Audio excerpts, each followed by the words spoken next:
Augusto, importante essa sinalização do ministro André Mendonça aí no sentido de proteger a liberdade? Muito boa, porque eu recomendo ao ministro que durante esse período ele examine declarações recentes até do ministro Alexandre de Moraes.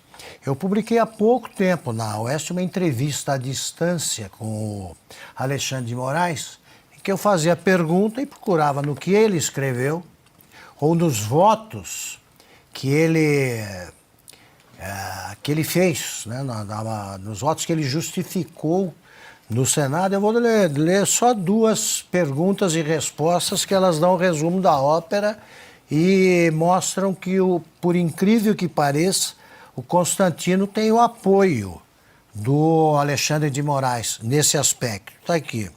Pergunta: como deve agir um ministro do Supremo ou do TSE ao ser confrontado com uma informação que considere falsa?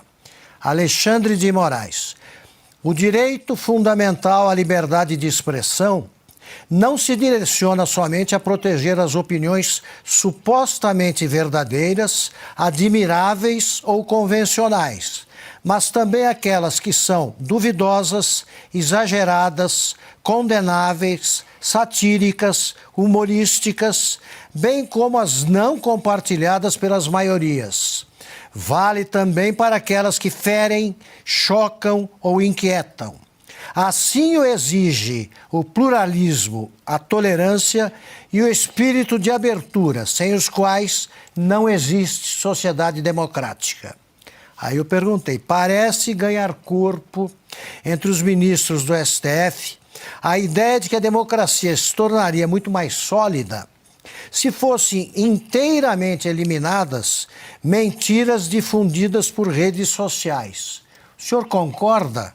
Resposta: nos estados totalitários do século passado, comunismo, fascismo e nazismo, as liberdades de expressão, comunicação e imprensa foram suprimidas e substituídas pela estatização e monopólio da difusão de ideias, informações, notícias e educação política, seja pela existência do Serviço de Divulgação da Verdade do Partido Comunista, seja pela criação do Comitê Superior de Vigilância Italiano, ou pelo Programa de Educação Popular e Propaganda dos nazistas, criado por Goebbels, com a extinção da multiplicidade de ideias e opiniões e, consequentemente, da democracia.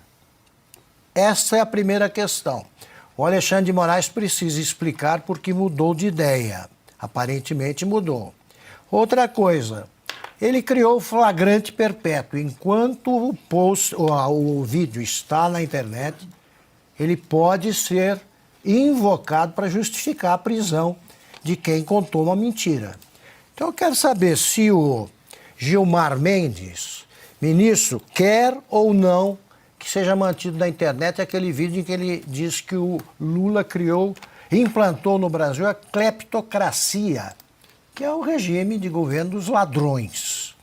E também se o vice-presidente Alckmin quer a retirada daquela conversa famosa lá em que ele disse que o Lula era um ladrão que voltava ao local do crime.